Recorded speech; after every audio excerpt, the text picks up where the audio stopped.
La conférence d'avant-match de Hansi Flick pour le match demain contre le Betis, en plus c'est intéressant parce que Madrid joue juste avant nous. Attendez, bougez pas, je vous explique.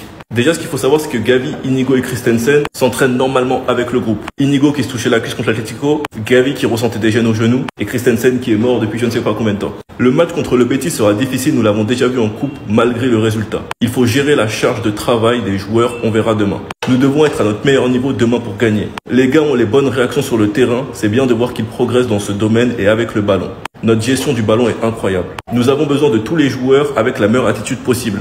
Gavi n'a aucun problème physique et il sera disponible demain. Il faut voir grand, mais il faut se concentrer sur le prochain match. J'ai le sentiment que l'équipe croit en elle, on se bat pour tout, on veut tout gagner. Ce n'est pas une question de chance, c'est avant tout une question de travail. Je suis heureux quand tout le monde se donne à 100% et le mois dernier montre à quel point nous nous en sortons bien. Il ne s'agit pas seulement des 11 joueurs sur le terrain, il s'agit aussi de ceux qui sont sur le banc. C'est un véritable casse-tête. Je ne sais pas quel est le rêve du président, j'espère qu'ils sont beaux. Nous devons améliorer nos fautes directes, c'est ce que je veux dire quand je dis qu'il y a encore des points à améliorer. Ce qu'il faut savoir, c'est que Isco est suspendu et que Marc Roca et Ez Abdé seront absents. Chesney ne verrait aucun mal d'être sur le banc au retour de Ter Stegen. Attendez, bougez pas, je vous explique.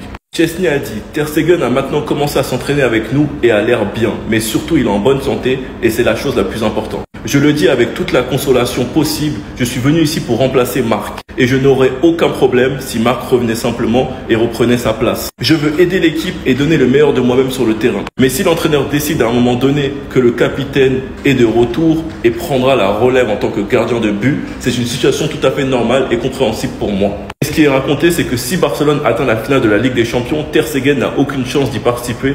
Flick ne changera pas de gardien, mais l'Allemand a de fortes chances de jouer lors des 2 derniers tours de championnat. Franchement les gars, c'est super qu'il y ait cette pression sur Ter Stegen, qu'il sache qu'il n'est pas le seul gardien sur qui on peut compter. Et on sait très bien que Ter Stegen marche à la concurrence et pourrait travailler pour redevenir le meilleur et ne pas répéter les erreurs des dernières années. Car il n'y a aucun doute, Flick choisira le meilleur quand il devra faire un choix. Chesney cette saison, c'est 19 matchs sans défaite avec 10 clean sheets. Enfin bref, sinon vous les gars, vous en pensez quoi? Ramenez-vous sur ta personne, on s'ennuie. Le jeune espagnol Pedri a déjà battu son record par rapport au nombre de minutes jouées sur une saison. Donc là, cette saison, il a déjà joué plus de 3552 minutes. Donc ce record, les gars, c'était en 2020-2021. Il avait joué 3529 minutes. Et surtout, les gars, ce record-là de 3552 minutes va être bien évidemment amélioré parce qu'il reste encore beaucoup de matchs à jouer pour Pedri. Et pourquoi il joue autant? Parce qu'il est bon, les gars. Un petit rappel, sur les 20 derniers matchs du Barça, 15 fois, il était élu homme du match, Pedri. On va parler cette fois-ci d'Hansi Flick, donc actuellement imbattable, bien sûr. Le Barça sur l'année 2025, c'est 20 matchs, 17 victoires, 3 matchs nuls, 0 défaite. Et même le Barça reste même sur 21 matchs d'affilée sans défaite. Regardez les plus longues séries pour un entraîneur d'invincibilité du côté du club.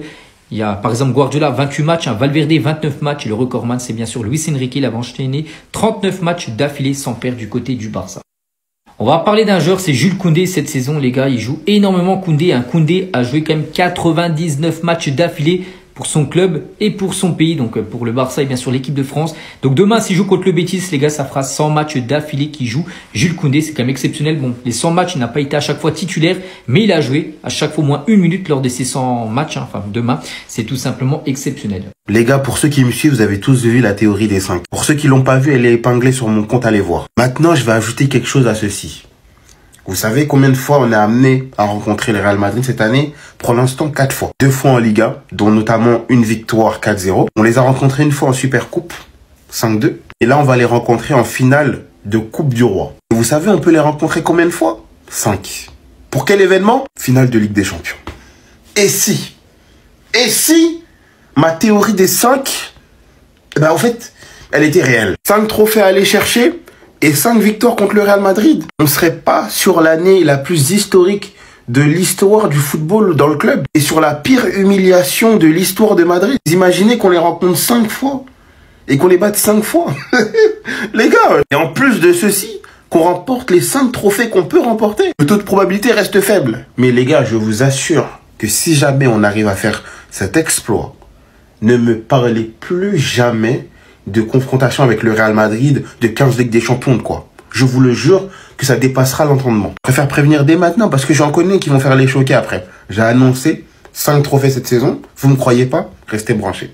Je vous ai prévenu. Le viens de tomber sur quelque chose de très intéressant, les amis. Depuis tout petit, je me suis toujours demandé c'était quoi le nom entier ou le vrai nom des joueurs. Parce que sur leur maillot, on avait l'habitude seulement de voir un seul nom. Ronaldinho, Zidane, Ronaldo. Et bah là, je viens de tomber sur une actu où il y a les noms entiers de tous les joueurs du FC Barcelone. Malheureusement, il n'y a que pour le Barça. C'est parti. Commençons par Rafinha, les amis, parce qu'après, il y a vraiment des noms auxquels je m'attendais vraiment pas. Donc Rafinha a des origines brésiliennes et italiennes. Il est né à Porto Alegre au Brésil. Et son nom en entier, c'est ça. Rafinha Dias Beloli. Le Beloli, c'est la partie italienne. Et ensuite, les amis, on a notre cher Gavi. Gavi, il est 100% espagnol. Et son nom en entier, c'est Pablo Martin Paez Gaviria. C'est donc ce Gaviria là qu'ils ont pris pour écourter. Ils ont mis Gavi. Et là, les amis, on rentre dans quelque chose d'assez intéressant. Dani Olmo, aussi 100% espagnol. Et son nom en entier, c'est Dani Olmo Carvajal. Et tiens, donc c'est sûrement un cousin éloigné de Dani Carvajal. Le meilleur reste pour la fin. Pour l'instant, on voit pour Jules Koundé. Jules Koundé a des origines françaises et béninoises. Il est né en France et son nom en entier, c'est Jules Olivier Koundé. Alors, on est clairement, même dans son nom, on sent les deux origines, Bénin et France. Parce que le nom Koundé et Olivier dans le même nom, c'est spécial. On passe à Lamine Yamal qui a des origines marocaines et équato-guinéennes. Il est né à Barcelone. Son nom en entier, les amis, je pense que c'est l'un des plus connus,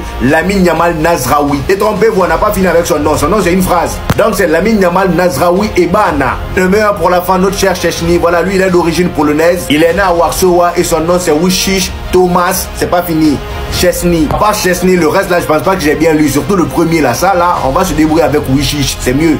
Mbappé, ça a été la bête noire de énormément de clubs pendant des années, mais la bête noire de Mbappé, c'est Lamine Yamal. Et là, dans pas longtemps, il va pouvoir prendre sa revanche. Regardez ce que je vous montre. Le 9 juillet 2024, Yamal gagne face à Mbappé. Il gagne l'Euro au passage. Le 26 octobre 2024, il gagne le Classico face à Mbappé.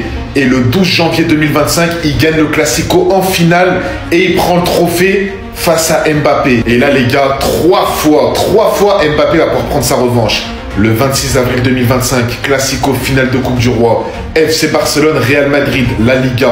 11 mai 2025, demi-finale de Ligue des Champions, Espagne-France, 5 juin 2025. Non, le petit, il est trop méchant. Le petit, il a été mal éduqué, il est trop méchant. Mbappé, pas Mbappé, il s'en fout. Je vous dis la vérité, hein, je pense pas du tout qu'Mbappé va remporter les 3 matchs. Qu'il en gagne 1, 2, c'est possible, mais les 3, les gars, ça va être vraiment compliqué. Hein. Déjà, gagner un Classico avec la forme du Barça, ça va être compliqué. Et je le dis vraiment objectivement, le Real Madrid, on sait que contre le Barça, des fois, ça bégaye fort. Même contre des équipes du Barça éclatées au sol, ils n'ont pas réussi à gagner. Donc, contre le FC Barcelone actuellement, je sais pas. Ensuite, Espagne-France, quand tu vois le niveau de la France et le niveau de l'Espagne, ça m'étonnerait que la France gagne, mais bon, on va voir. Et par contre, les gars, s'il perd les 3 prochains matchs, Lamine Yamal, il aura 6 victoires. Face à Mbappé, 6 défaites face à Yamal. Une dinguerie. Je tiens à rappeler à tout le monde qui a oublié là, c'est que le Barça, c'est la seule équipe du monde qui est invaincue dans toutes les compétitions. C'est-à-dire depuis que l'année 2025 a commencé, là, depuis qu'on a dit nouvelle année, bonne année, tout ça. La dernière défaite du Barça remonte à la défaite contre l'Atlético de Madrid le 21 décembre 2024, si je ne me trompe pas, si j'ai bonne mémoire. D'ailleurs, on avait fait des vidéos sur ça. C'est bien le début de la remontada barcelonaise. Parce qu'avant ça, les gars, on jouait très bien, hein, mais on n'était pas solide. Mentalement, physiquement, les fins de match, tout ça, ça prenait des nuls. Début contre de Las Palmas. Et à partir de maintenant, le Barça est méchant. Depuis que 2025 a commencé, le Barça n'a pas perdu. Est-ce que vous comprenez en fait? On a eu des nuls, quelques nuls contre l'Atlético, contre le Benfica, contre les Retafe et tout ça, mais on n'a pas perdu. Grâce à un super sub, grâce à Anti-Flick et grâce à la communauté barcelonaise, les gars. On est les meilleurs, on est le meilleur club du monde. Juste merci. Merci. Merci Anti-Flick. Je pense que j'ai pas besoin de développer pourquoi je dis merci. Les Barcelonais, on s'est compris. Hein? Vous savez pourquoi je dis merci. Voilà. On revient tellement de loin, on a tellement souffert que... Voilà. Merci à lui. D'un côté, on a ce fou là, qui est presque à 20 buts avec le FC Barcelone, alors qu'il est même pas titulaire. De l'autre côté, on a ces fous de 17 ans qui jouent comme s'il avait 35 ans, qui n'avaient pas diminué les pères de famille. 19 pas décisifs déjà et 13 buts. 17 ans, les gars, c'est incroyable. Et on a lui qui ne veut pas perdre un match. Voilà. Lui, il a dit, je viens au FC Barcelone, je sors de ma retraite, je viens au FC Barcelone, mais je refuse de perdre un match. Voilà. Personnellement, ça me va très bien. Ça me va très bien. Et on a le côté aussi, on a Rafinha aussi qui fait une saison de malade, frère, carrément qui a son prime. Lewandowski est beaucoup critiqué, qui a plus de 40 buts maintenant. D'ailleurs, c'est le seul joueur en Europe à marquer plus de 40 buts maintenant. Les gars, On est bien, les fans de Barcelone, les gars. On est bien. Premier de la Liga, finale de la Coupe d'Espagne, quart de finale de la Ligue des Champions. On a déjà pris la Super Coupe d'Espagne. C'est le bonheur. C'est le bonheur, les gars. Hansi Flick a recalé une star qui voulait signer au Barça. Écoute bien, je t'explique tout ça. Le mercato approche et les joueurs commencent à proposer leurs services au Barça. J'ai déjà fait des vidéos pour vous parler de Neymar qui veut revenir. Hansi Flick, il n'a pas vraiment envie que le Brésilien revienne. On a parlé de Mohamed Salah aussi, mais c'est pas l'actualité. Et voilà que, selon la presse catalane, un nouveau joueur s'est proposé au Barça. Ce joueur, c'est Bernardo Silva, le milieu de terrain portugais de Manchester City. Je vous mets la source. Voilà, El Nacional, il s'est proposé au Barça. C'est une star mondiale.